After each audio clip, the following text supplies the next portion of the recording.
ibihe nsenga Uwiteka ngo bijya binyemeza yuko ansubiza. Amena. Ngo abamusanga abacemure, aravuga ngo ndamwihereje rwose ubu, ngo kuko yampamagaye ubwe, ngo niringiye bwa buntu bwe, ngo nogeze ibihe byiza byo gusenga. Amen. Gatatu aravuga ngo guhora senga Uwiteka ngo kujya kumara umubabaro. Haleluya. Ngo guhora senga Uwiteka ngo kujya kumara iki umubabaro. Ari umugabo w'inshuti yanjye w'iwacu Kamembe, aheruka kuryama ngo agira stress nyinshi. Stress murayumva, ananiwe, aryamye, Imana iramubwira ati nubyuka mu gitondo uzinduke kare utege ujya ahantu bita Mwityazi i Nyamasheke, wenda benshi ntibahazi. Arazinduka agerayo, agezeyo Imana iramubwira ati tega ujye ku bitaro bya Kibogora. Aratega ajya hehe? Ku bitaro bya Kibogora. Agezeyo Imana iramubwira ngo genda ujye muri Shiririje ujye mu Ndembe. Aragenda, agezeyo asanze uburyo abantu bamanitse amaguru, stress hitishira, ataha yakize. No yatashe yabaye muzima, stress yagize ute yarangiye kare, kuko ibintu yahaboneye yaravuze ngo burya stress ndi kwishiramo ntayihari, ni ibintu ndi kwiremamo, naho ubundi ngeweho ndi muzima. Muririmbyi araririmba ngo guhora nsenga Uwiteka ngo kujya kunyemeza ko kumara iki umubabaro. Haleluya. Ngo kugeza ubwo nzagera iwe. Aravuga ngo mwirebere ngeze mu ijuru, arangije aravuga ngo niyambuye umubiri upfa. Haleluya, haleluya. Ngo nambaye kudapfa iteka, ngo ubwo nibwo nzasezera ngo ku bihe byiza byo gusenga. Haleluya. Gusenga si ubushake, gusenga ni itegeko. Ntabwo gusenga ari uko usenga wabonye umwanya, oya. Gusenga ni itegeko ry'Imana, kandi gusenga bizarangira ngo twiyambuye umubiri unyirute upfa, twambaye kudapfa iteka. Ubwo nibwo tuzasezera kuri ibi bihe byiza byo gusenga Imana. Igihe tukiriho dukwiriye gusenga. Haleluya, haleluya. Igihe tukiriho mu mahame Imana yasize harimo gusenga. Haleluya. Aravuga ngo guhora senga Uwiteka ngo kujye kumara umubabaro, ngo kugeza ubwo nzagera iwe. Haleluya. Ngo guhora senga Uwiteka ngo kujya kumara umubabaro, ngo kugeza ubwo nzagera iwe. Uko dusenga twagakwiye gushira umubabaro, kuko dufite data wa twese. Haleluya. Paulo yaranditse aravuga ngo abantu bajya basinda amaganya, bagasinda bakamera nk'abanyweye ihira kubera gusinda iki amaganya. Kandi umuntu akajyaho akaganya, akaganya mu gitondo, akaganya nimugoroba, akaganya icyumweru kigashira umuntu ari kuganya, ariko nta kiro cy'umuceri yabona yakiyungura, nta gafuka yakiyungura kakawunga, aguma uko yarari, agumana amaganya yewe. Ariko uyu muririmbyi yarari mu mwuka, aravuga ngo guhora nsenga Uwiteka kujya kumara umubabaro, kugeza ubwo nzagera iwe mu ijuru. Haleluya. kugera ubwo nzagera iwe. Guhora nsenga Uwiteka kuje kunduhura. Haleluya. Iyo umuntu asenga yagakwiye kuruhuka. Ibintu byabaye igipindi, abantu barasengana ibibazo bakabitahana ataruhutse.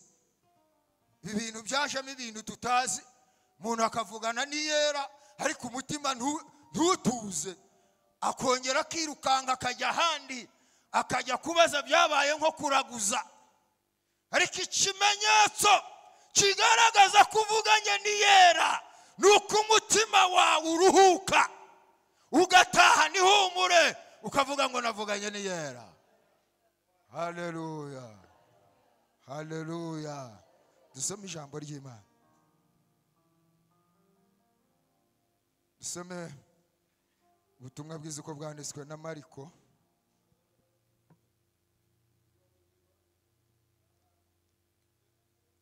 Igice cya 5 duhere ku murongo wa 21. Mbe maso ubundi tuze gusenga Imana. Amen. Ubutumwa bwiza uko bwanditswe na Mariko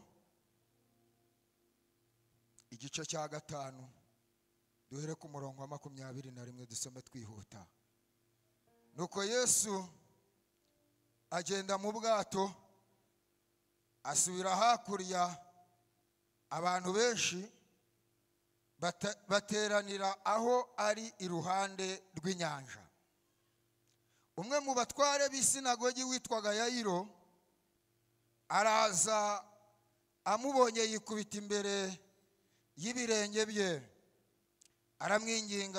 aramwinginga cyane ati, agakobwa kanjye karenda gupfa, ndakwinginze uze ukarambikeho ikiganza, uze ukarambikeho ibiganza byawe gakire kabeho. Aragenda ajyana nawe, abantu benshi baramukurikira bamubyiga. Nuko hariho umugore wari mu mugongo, wari ubimaranye imyaka 12, ababazwa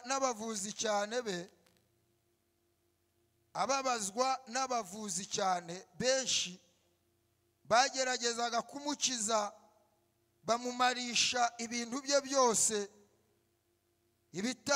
abitangamo ingemu, ariko ntibyagira icyo bimumarira, ahubwo arushaho kurwara.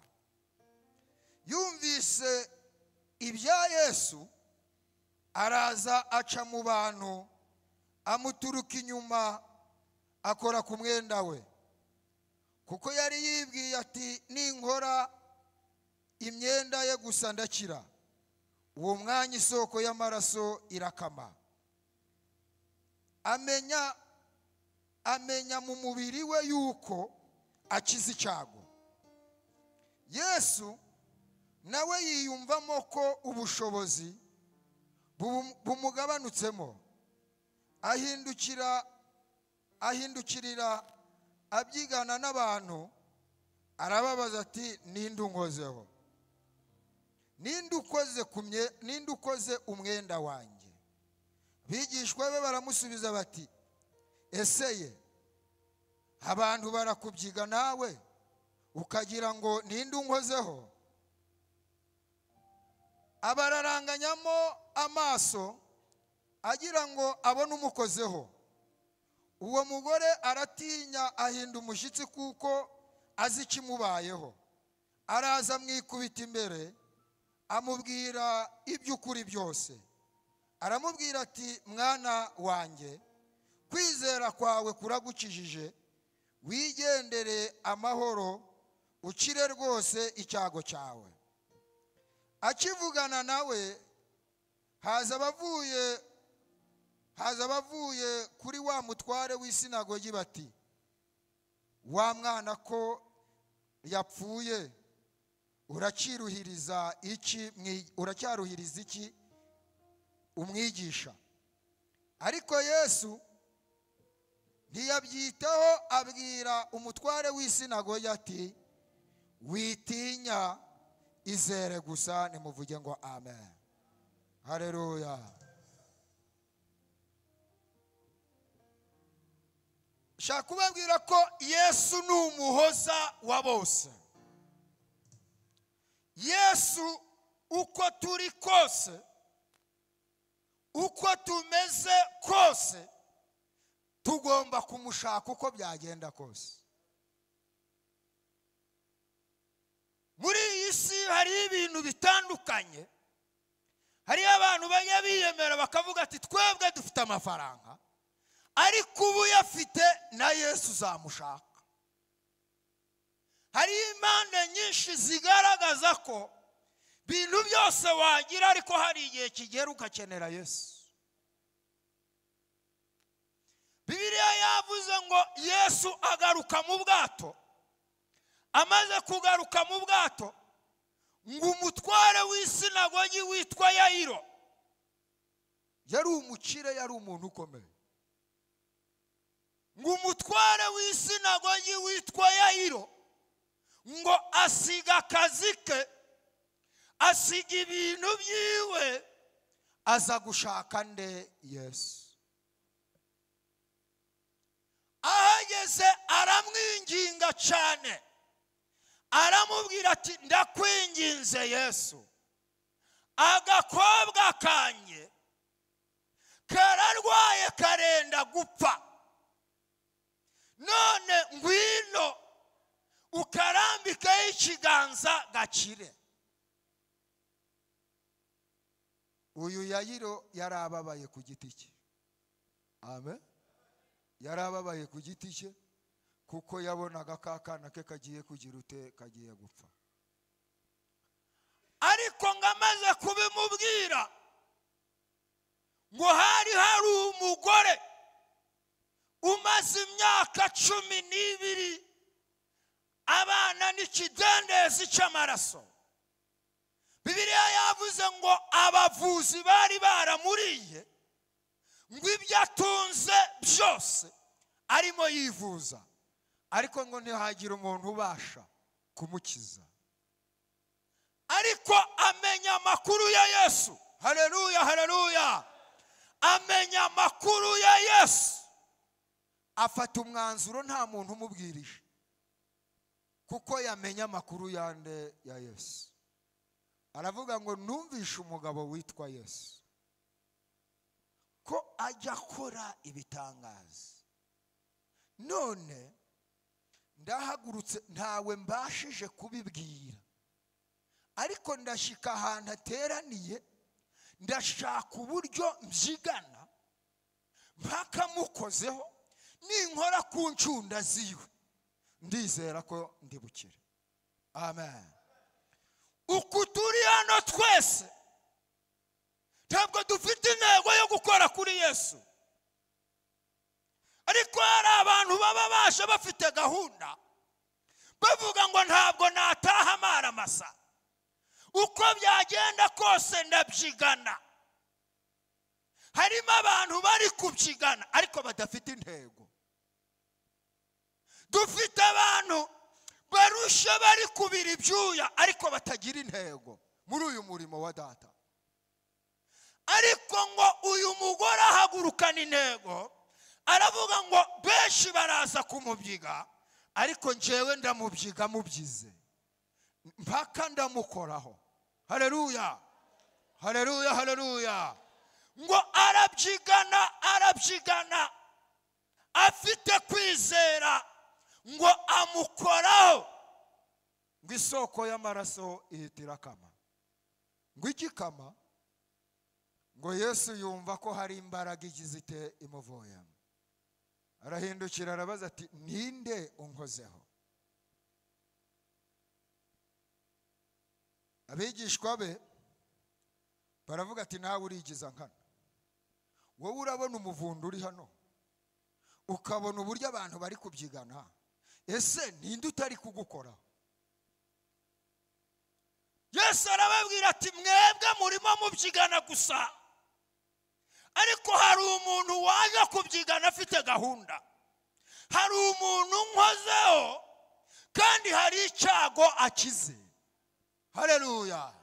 Yesu ni umuhoza wa bose. Ngo wa mugore ngo arahindukira, ngo ahinda iki?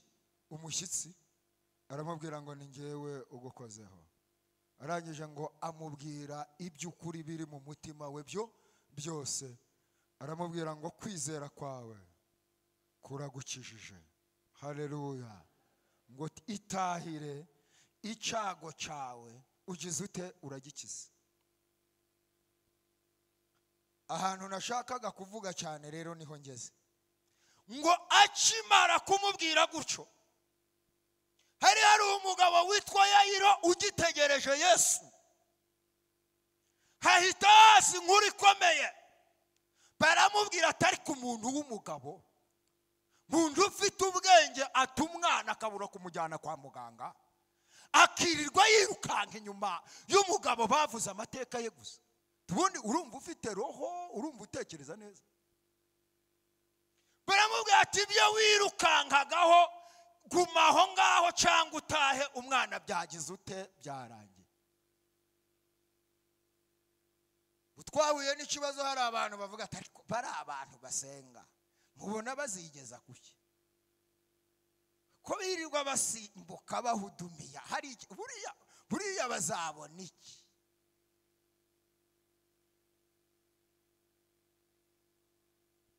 Ariko Yesu ni umuhoza wa bose. Haleluya, haleluya. Ngo baramubwira ati wataye umwana utumuryango, ngurimo wiruka kuri Yesu. Umwana wawe umwuka wamaze kugira ute? Wamaze guhera. Hindukira uzushingure uve mu byurimo.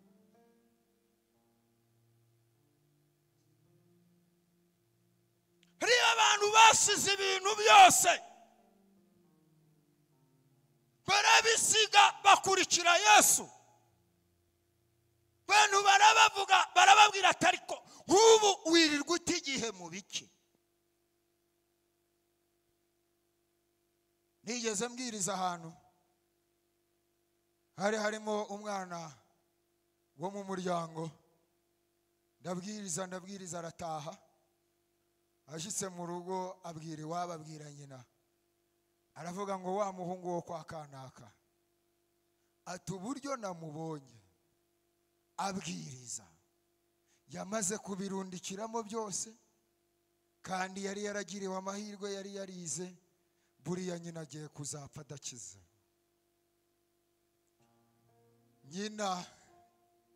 Nyina ngiyeyo arabimbwira, arambwira ati dore umwana wanjye yambwiye gutya.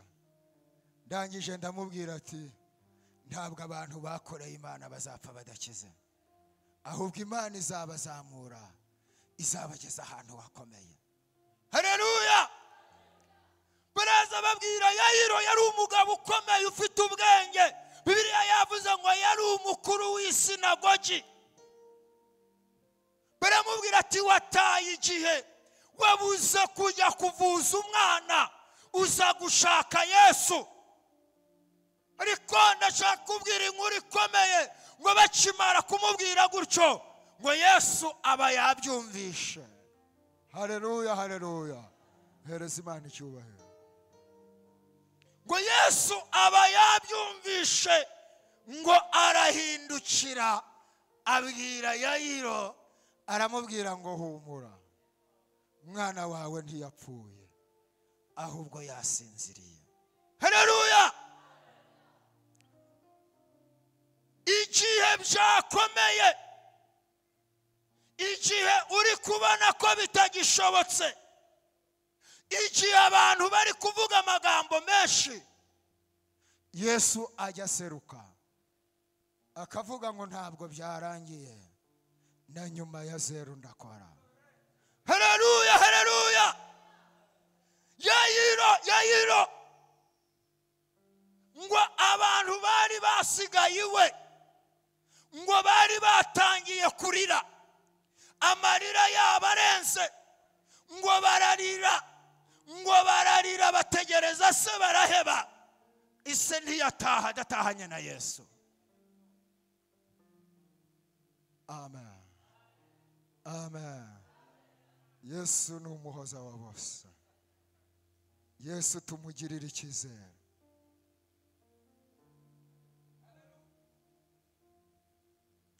Ngo Yayiro ategereza Yesu.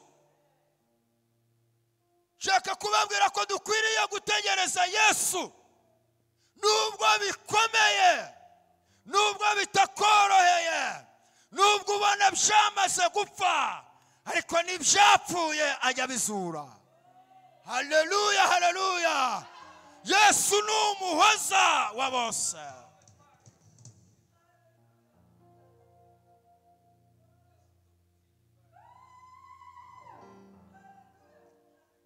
Igihe abandi bari kurira, igihe abandi bataye umutwe, ngo yayiragumana na Yesu. Yesu aramubwira ati aho bigeze tugende. Ngo barazamukana, ngo barazana, ngo bageze kwa Yayiro, ngo basanga amarira ni menshi. Haleluya, haleluya. Basanga amarira ni menshi. Basanga abantu bamaze gutakaza icyizere. Basanga bamaze kumupfunya. Basanga bamaze kumuhambira, biteguye ko agiye kugira ute, bagiye gushingura. Ngo ariko Yesu ahageze, arababwira ngo ibyo kurira ni mubireke. Iyo mpageze ibintu birakunda. Haleluya, haleluya, haleluya. Yesu ni umuhoza wa bose.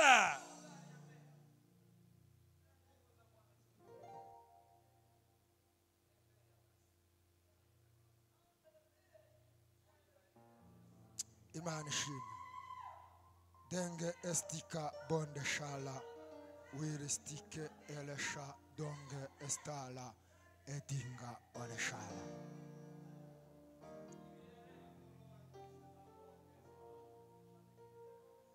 Bibiliya yavuze ku murongo wa 37 iravuga ngo ntiyakundira undi muntu kujyana nawe keretse Petero na Yohana na Yakobo, ngo mwene se wa Yakobo.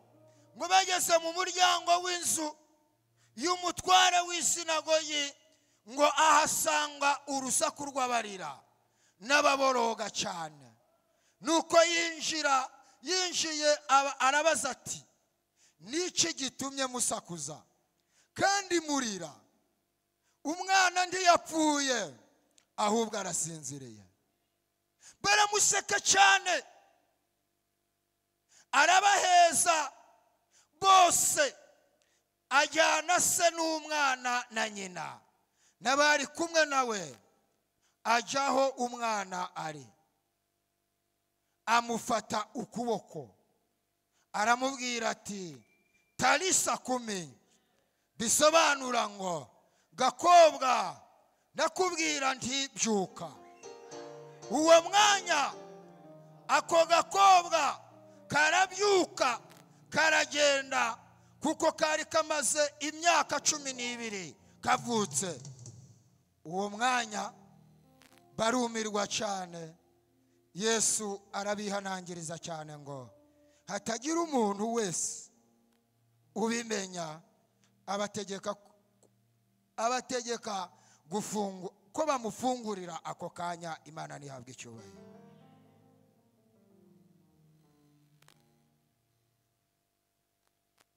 Turaza gusoza dusenga.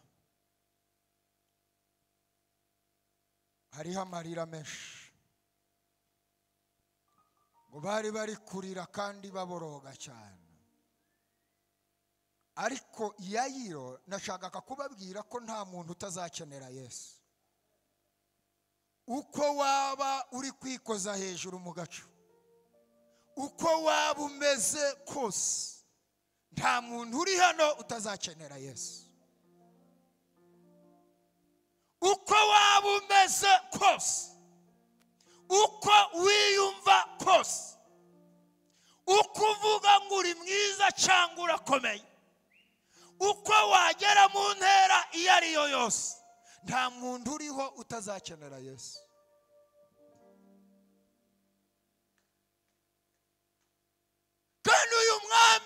ashoboye. Haleluya. Ngo ahageze asanga abantu bararira cyane, ngo ahageze asanga abantu bafite urusaku, ariko uyu mugabo witwa Yayiro yarantangaje cyane. Ntiyigeze yita yuko umwana we yapfuye, yari afite amakuru yizewe yo kuri Yesu. Wowe ntihagire ibindi bintu witaho, menya kuri kumwe na Yesu gusa. Haleluya. Menya kuri kumwe nande na Yesu. Ngo ahageze arababwira ati urwo rusaku mufite n'urwiki, umwana ntiyapfuye, ahubwo agize ute? Arasinziriye. Biravuga ngo bose arabaheza, bose agira ute? Arabaheza. Bose arabaheza ngo ajya gukora igitangaza ari kumwe na se na nyina, ngo ari kumwe na Yohana na Yakobo, abo yari yatoranyije. Ngo ahageze ngo amufate ukuboko, aramubwira ngo Tarisa kume, ngo bisobanurwa ngo gakobwa byuka. Haleluya. Bikugira ngo hagire ibintu uza kubwira, ububwira ngo Tarisa kume, bibyuke byari byarapfuye, byongere bigirireme, byongere bibeho, byongere bibeho. Ubibwire Tarisa kume, bisobanurwa ngo byuka. Haleluya.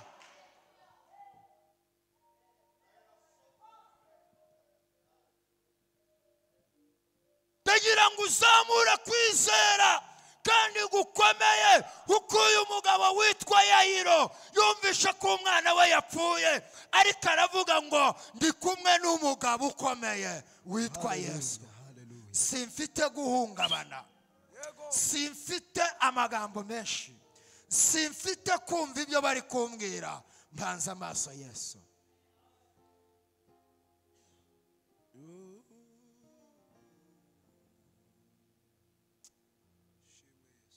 Haleluya. Haleluya.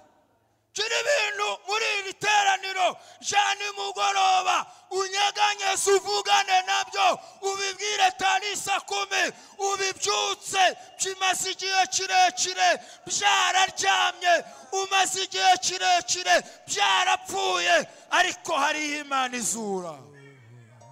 Edita Olesha Bondetala Eresha.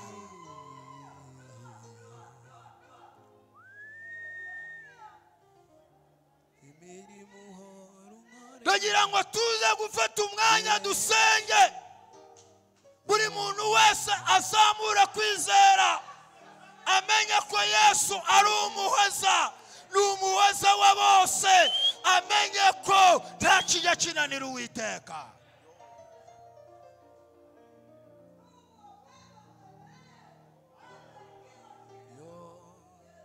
Yesu ni umuhoza wa bose, ntarobanura ku butoni, ntarera akarere uvukamo, ntareba ituruko waturutsemo. Yesu ni umuhoza wa bose. Erisha denge ebendeshani. Tugiye gufata umwanya dusenge, ariko buri muntu wese afata akanya. Nababwiye ko nta muntu udakeneye Yesu. Nubwo abantu bajya bihagararaho bakifata no mu mifuka ngo barakomeye, ariko nta muntu udakenera Yesu. Mana nyiribihe we.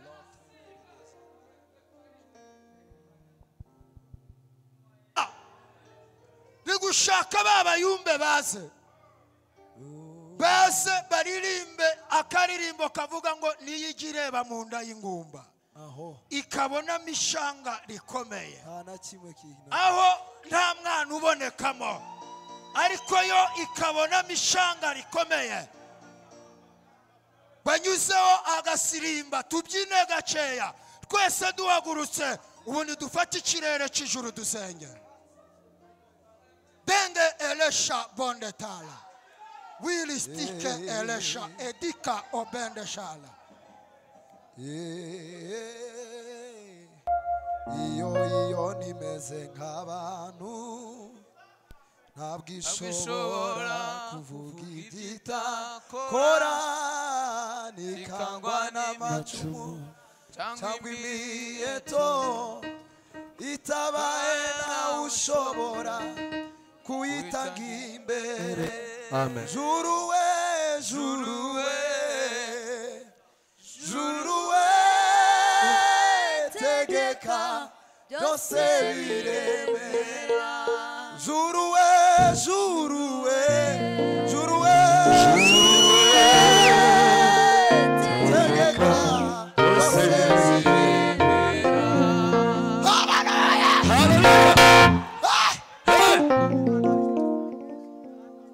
Ijuru ryambereye ihembe ry'agakiza ryangenye imbaraga ugiye nari nsikamiwe. Ijuru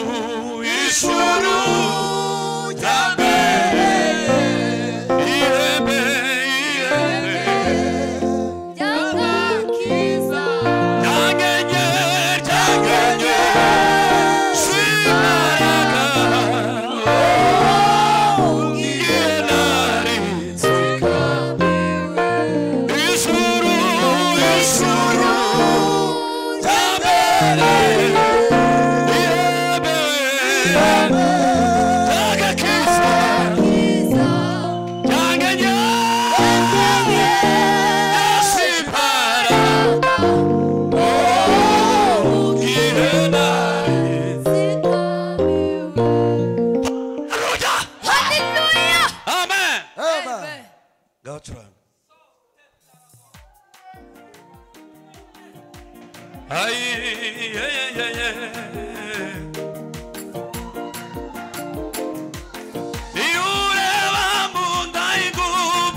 haleluya eshatu buri muntu wese ajye muri pozisiyo yo kugira ngo dusenge buri muntu wese ajye mu mwuka dusenge akiri ibintu avugana nabyo abibwire ngo nuko mwari mwarapfuye ariko iyi ni isaha yo kugira ngo bizuke haleluya haleluya haleluya haleluya haleluya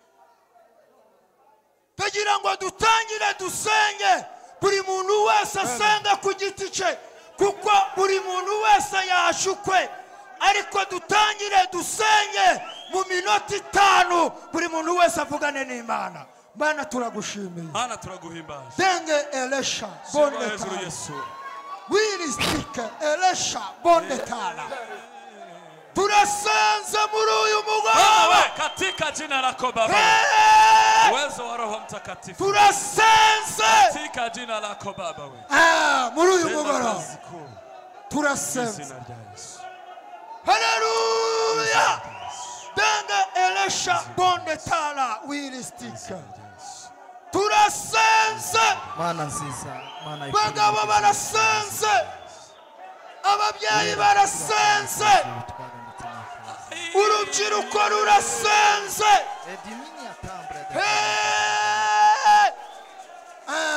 Allo andomini akamba turasenze muri uyu mugoroba gira ibintu uvugana nabyo muri uyu mugoroba gira ibintu uzura muri uyu mugoroba gira ibintu urema muri uyu mugoroba gira ibintu umurongo muri uyu mugoroba gira ibintu ushyiraho iherezo muri uyu mugoroba rema amateka akomeye muri uyu mugoroba kuko twamenye kuri kumwe natwe kuko twamenye ko uhari manuka ugira ibintu ukora tambagira muri iri teraniro rema amateka akomeye gira abantu uhagurutsa gira abantu uhagurutsa gira abantu utuzi gira abantu imibereho sahurira itorero Elisha Bondetala